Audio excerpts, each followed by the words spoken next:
Hi, it's Paul here from selfoutforlife.com, and today I'm going to talk about the difference between rich and wealthy people. Now, most people think that rich and wealthy is the same, but they're not. There's actually a massive difference. Rich people have lots of money right now. Wealthy people have the ability to live for months, years, or even decades without working. And the reason for that is that they've developed residual or passive income sources, which means that they make money, or money comes to them, whether they're working or not. And when you've got that, you've achieved financial freedom. So when you have residual or passive income that is greater than your costs of living, then you're financially free.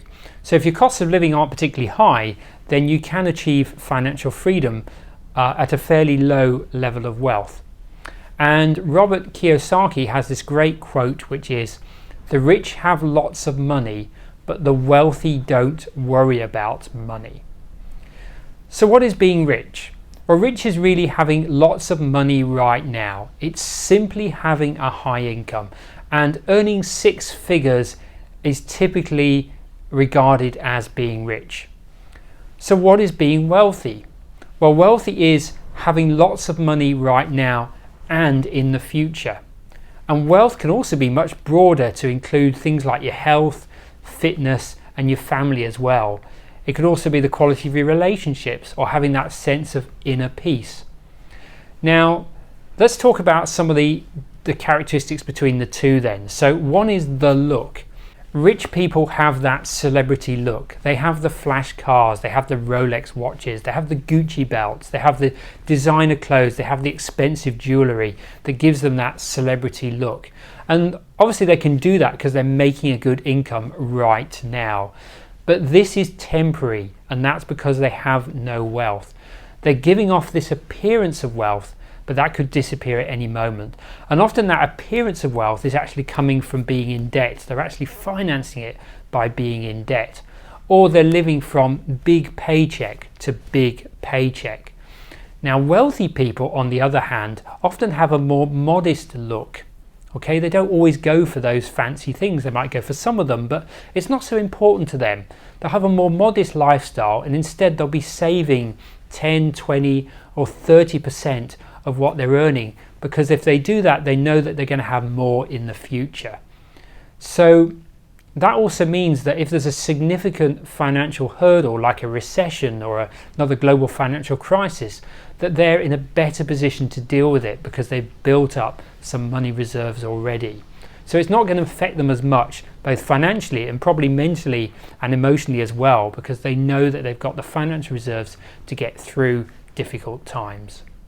So the next difference between rich and wealthy people is about what's going out compared to what is coming in. So if you earn $500,000 a year and you spend $540,000 a year, well, are you rich? Well, you might look rich, you might have that celebrity look about you, but I would say you're not. Why? Because it's not about how much you earn, it's about how much you keep. So wealthy people usually have a lot less money going out than they have coming in. And as a result of that, they don't need to worry about money. If a short-term expense comes up, because they're not spending as much as they're earning, they can easily afford that short-term expense. And because they're building up wealth over time, then if there's a larger expense or something really happens in the economy, they can handle it. So they just don't need to worry about money because of that. The next difference is knowledge. Rich people have money, and sometimes the way they made that money was a bit of luck. They were just in the right place at the right time.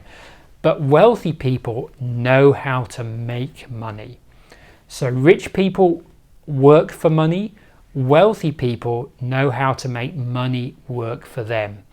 And often the difference really comes apparent in a recession. Okay, a rich person, particularly if they made that money by being a celebrity or they were just lucky in some way, and then they lose it for some reason, like in a recession or just another reason, that could happen to a wealthy person as well. Okay, but the wealthy person has the knowledge, they know how to make money, so they bounce back again. And there's so many examples of wealthy people that have bounced back from recessions because they know how to make that money back again. So the next difference is about whether the money is easy or hard to lose. So it's about how sustainable it is.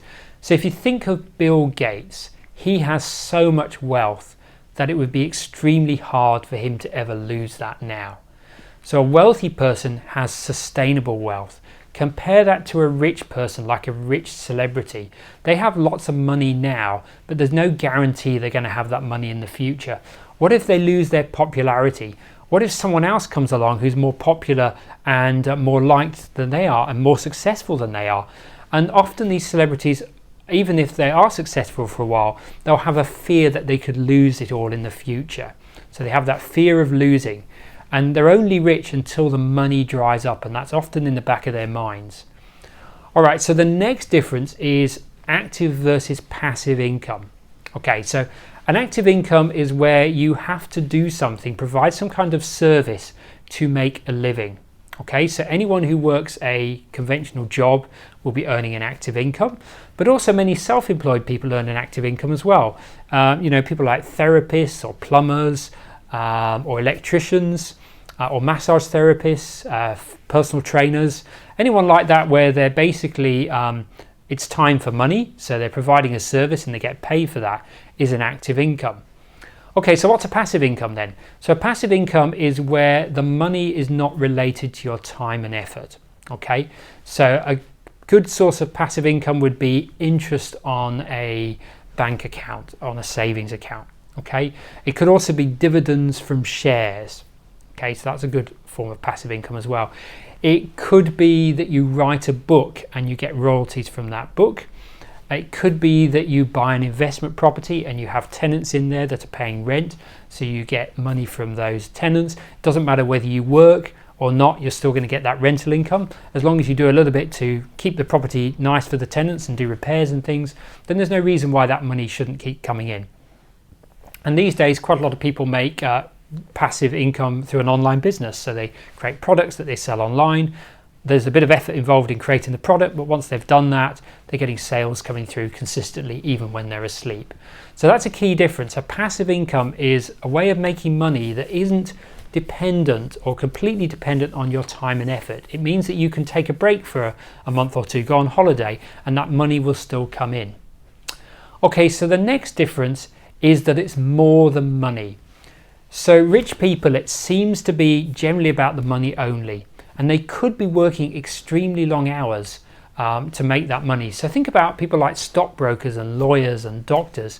They could be really rich, but they could be working 50, 60, maybe even 70 hours a week to do it. Now with wealthy people, they really value time. Time is almost the most important thing for them. They also value friendships. They'll have a great network of friends. They value love and support. That's really important for them as well. They're the kind of people who'll help you out if necessary. And there's a great saying that your network is your net worth. Your network is your net worth. So they really value the network, the friends, the family, those kind of things.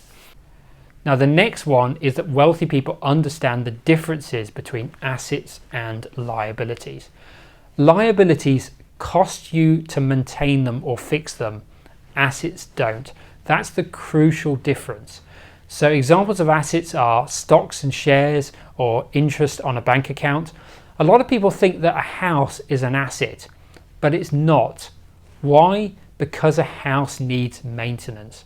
Now it's true, you could buy a house for $100,000, you could do it up and you could sell it for $200,000, and that would seem like a good investment. However, there is the cost of the work involved. There could be some unexpected costs. Maybe you need to remove some asbestos. There could be leaks. There could be roof repairs you might need to do. And you might still make a profit on it, and that's great. But it's still a liability because you need to put money into it, or at least you may potentially need to put money into it in the future. There's always a risk that you'll need to put some money into it at some point, and you need to be prepared for that.